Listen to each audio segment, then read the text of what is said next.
Personalized therapy in type 2 diabetes, a clinical guide to selecting the right anti-diabetic regimen based on individual patient profiles, weight, hypoglycemia risk, cardiovascular status, renal function, and glycemic severity.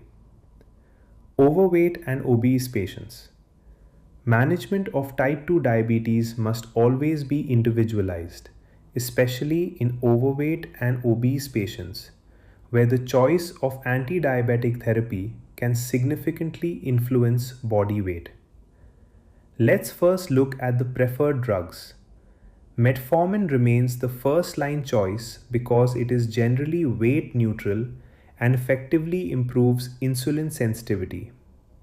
Next are GLP-1 agonists, which are particularly valuable in obese patients because they promote significant weight loss by reducing appetite and slowing gastric emptying. SGLT2 inhibitors are also preferred as they are weight neutral to weight reducing, producing gradual weight loss through urinary glucose excretion. Now consider the drugs to avoid when possible. Sulfonylureas, thiazolidinediones, and insulin are associated with weight gain, which can worsen obesity and increase insulin resistance. High risk of hypoglycemia. A major consideration in diabetes management is the high risk of hypoglycemia, particularly in elderly patients and those with irregular meals. In these individuals, we should prefer agents with a minimal hypoglycemia risk. The first preferred drug is metformin, which has a safe, low hypoglycemia risk because it does not stimulate insulin secretion. Next are DPP-4 inhibitors, which also have minimal hypoglycemia risk since their glucose lowering effect is glucose dependent.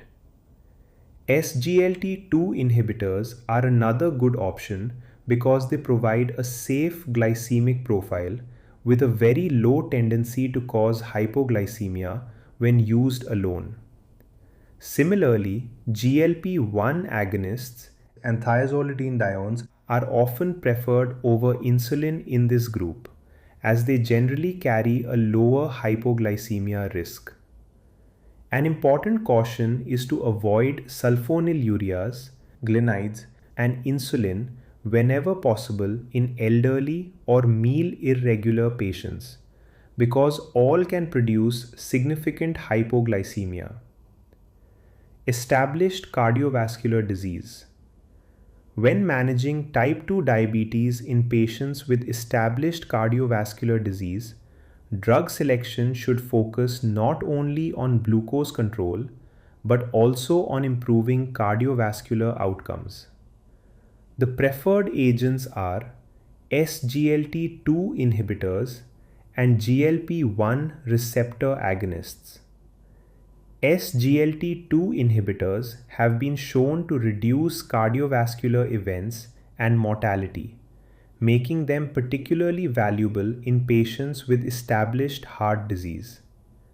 Similarly, GLP-1 receptor agonists have demonstrated proven cardiovascular outcome benefits, helping reduce major adverse cardiovascular events while improving glycemic control.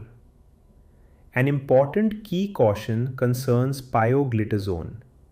It should be avoided in patients with heart failure because it can cause fluid retention, which may worsen edema and further deteriorate cardiac status. Chronic kidney disease. When selecting anti-diabetic therapy in patients with chronic kidney disease, we must consider not only glucose control but also renal protection and drug safety. The preferred group is SGLT2 inhibitors, which provide significant renal protection and help slow the progression of diabetic kidney disease.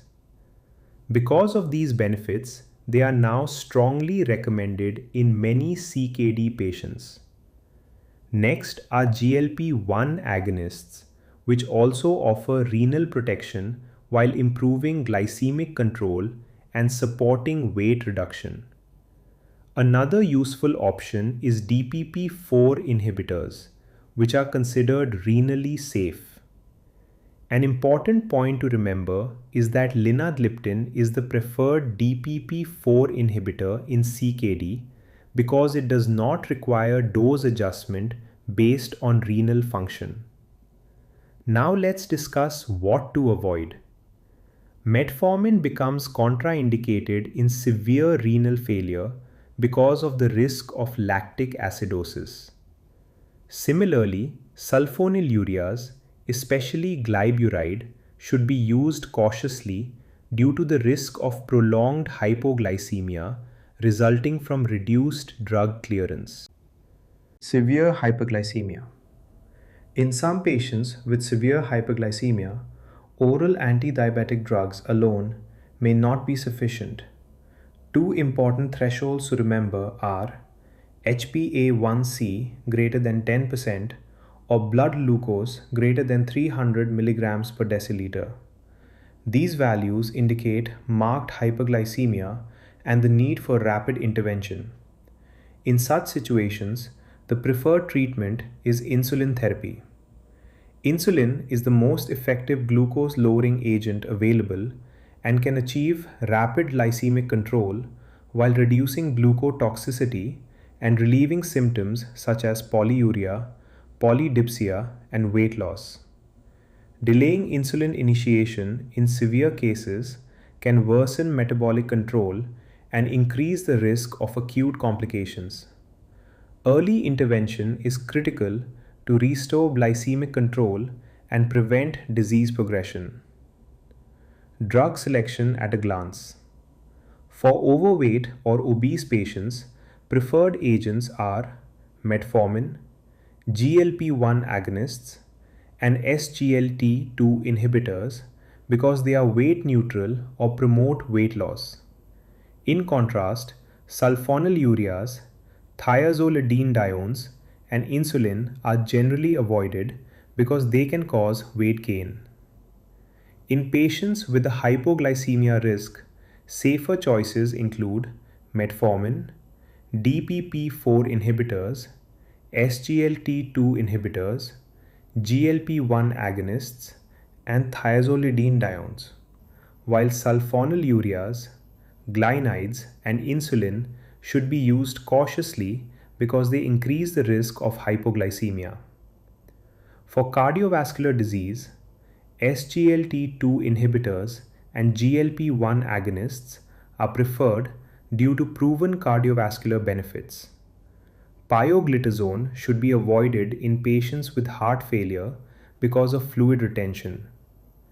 In chronic kidney disease, preferred options include SGLT2 inhibitors, GLP-1 agonists, and linagliptin, whereas metformin in severe renal impairment and glyburide should be avoided. Finally, in severe hyperglycemia, insulin is the preferred treatment and delaying insulin initiation should be avoided. The key message is that modern diabetes management is individualized. Drug selection depends not only on glucose control, but also on body weight, hypoglycemia risk, cardiovascular disease, kidney disease, and the severity of hyperglycemia.